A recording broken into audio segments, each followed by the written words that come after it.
What do you want to talk about? We should not be talking about Colorado at all whatsoever. Yeah, I think we're all Colorado'd out, right? I want to talk about Colorado. I really want to. I thought we could do some U.S. Open talk right here. We could absolutely do that, and we should do that. Definitely not Colorado, but we should definitely talk about Colorado. I want to talk about Colorado. A little bit. Do you want to talk about Colorado, Mike? Me? That's your idea. If you want to talk about Colorado, you're inclined to do so. I'm just along for the ride. Guys, we can't do this while Dan's gone. That's not nice. Well, And you then know he what? comes back and no one wants to talk Then about Colorado, it. we're all Colorado'd out, right? Yeah, no, Exactly. and I get so like We they shouldn't do turn it. on the TVs, all they're doing is talking about Colorado. It's know. like I know what you're trying to do. I'm wise to the game. The game is on your network. You're trying to get me to watch Colorado, thinking that would work, and it absolutely has. I cannot wait for this game. I'm so locked in.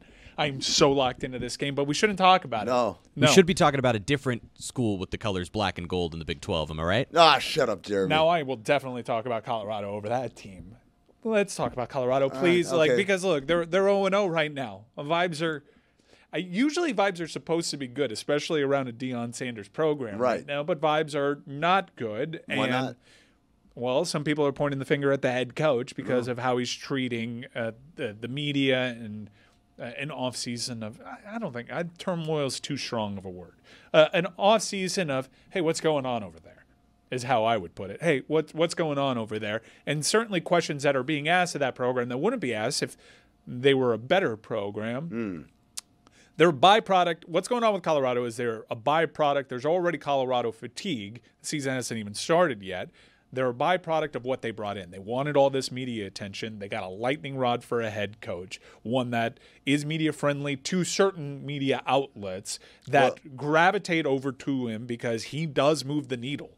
His Colorado games rate because of Deion Sanders. They're looking for people who prop up the cult of personality. Yes. That's who he's propping him up to eventually tear him down. And a lot of people are calling this a setup from the outset. And I'm on that level. Like I kind of see what's happening here, but I'm also a contributing factor to the other side.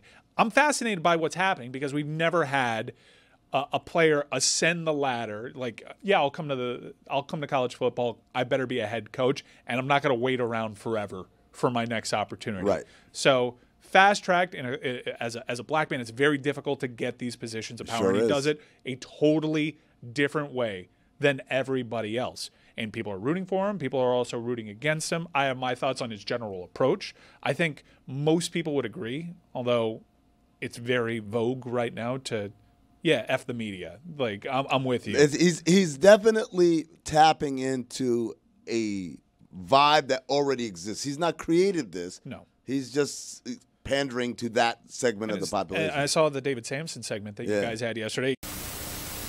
David, one of the things that happened over the last week was Deion Sanders and the University of Colorado basically banning the Denver Post columnist who they felt banning him from asking questions. Yes, which is a weird. I don't know. The whole thing is weird. Yeah. So it's unacceptable. Agreed. But whose place is it to say no, you can't do this? Is it the AD? Is it the university president? Is there a higher authority somewhere that needs to be saying this? Yeah, I'll give you a higher authority. His name is Deion Sanders. Can you imagine that in Deion Sanders' contract there is a provision that says he has the right to agree which media members he talks to? I've never heard of such a thing. In all the contracts I've signed with managers, with coaches, with executives, the thought of them thinking they have the power to choose who to silence and who not to. Do you know how many media members I didn't like because they were mean to me or they were personal or they hated the Marlins? And we had a guy actually in Miami. Do you remember Mike Berardino? Of course, yes. Mike Berardino is an absolute A-hat. And he did stories about us that were so horrible that we did a silent ban of him where I didn't talk to him, and we made sure that the GMs didn't talk to him. But we definitely weren't going to be very public. We'd be off the record. We'd say, by the way, we're never talking to that guy because of how unfair he is. This Denver Post columnist, he had some nicknames for Deion Sanders. He's tough on Deion Sanders. There's no question about it. You don't Do you know what an A-hat is? That another old word? I assume it's an ass hat. I know what an ass hat is. It is an ass hat. But yeah. I don't know what an A hat is. I just didn't want to say ass. Right. You said earlier. Captain A hat. Captain A-hat may have sunk the yacht. Too soon, David. Full circle. Bringing it full circle. I just can't imagine the Colorado, the AD, how desperate they were that they signed a contract that allows that. I can't imagine they went public with the fact that they were doing it. I think it's inexcusable. If I am the Denver Post, I am not writing 1 column inch about the Colorado Buffaloes. Not 1 inch. If I am other members of the media around Denver, let Colorado basically suck it all the way to the side with no press at all. Make Deion speak into the abyss of nothing. Because I But just David, think you know that that's not going to That's not happen gonna because happen. Colorado I know. gets too many clicks. Like Wait, it just does. but David, like, don't you think the move is to look, the guy's not gonna get quotes from Deion or anyone on the staff.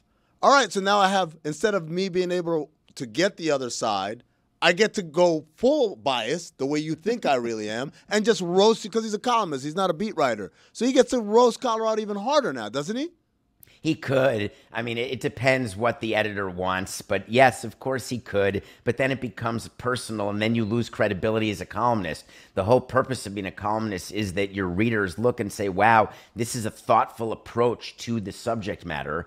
And if he is just going after Deion for the sake of going after him, that eventually will turn people off. You need sort of facts behind it and even some circumstances. So I don't think that he would do that, nor do I think the Denver Post as a publication would want him to do that. I just don't agree with the ability of Deion Sanders to do that. However, the other side is interesting, which is he has the contractual right to do what he did, so we shouldn't be upset with him. It's like being upset with players for signing bad contracts. Be upset with the owners who agreed to them, not the players who took the money. He saw this coming from a mile away and he put it in his contract. If I don't want to talk to a certain media company, I don't have to, which a bit of a red flag, but okay. If you're already preparing for that. I wonder how much he had to give up to get that, or if he had to give up anything at all. Was it just an ask and they were like, sure, go ahead? That's kind of how Colorado's athletic department was rolling at the time.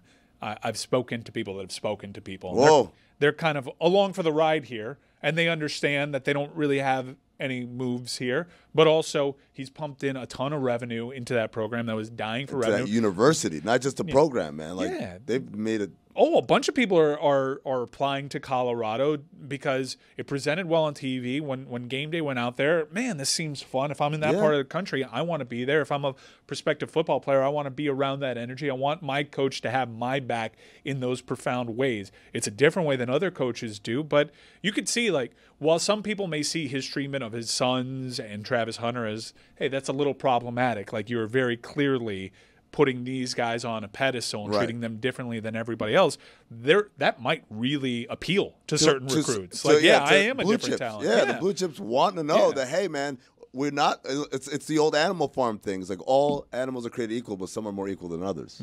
Right? I don't necessarily. I'm just curious. I want to take this as data and see how it actually works out. Going in, if I had to make a prediction, is this going to be a smashing success or an utter disaster? And I had to make a pick, I'd say I kind of think that this is going to be disaster because there's a lot of – this is a very unconventional approach to a sport that is very conventional. Yeah. And I'm curious also. Last year, obviously, there was a lot of hoopla and hype, to be seen at a Colorado game at the beginning of the year particularly. That was a thing. Like, celebrities were flying out and stuff. Do you think that same energy carries over this season where people still want to be there even after the tough ending last year? If they win, yes. It's an infectious energy, and I think the machine, which is now kind of working against Colorado, and Colorado fans have always been sensitive. Like, they've never been, in the era of social media, Colorado's... Have you ever been? I've never been a Boulder. I've actually never been in the state of Colorado. Really? Yeah, it was a bummer. Nice place, dude. It seems Sunshine State. Beautiful. No, like I said, it presents well. It's not the Sunshine State. Look it up.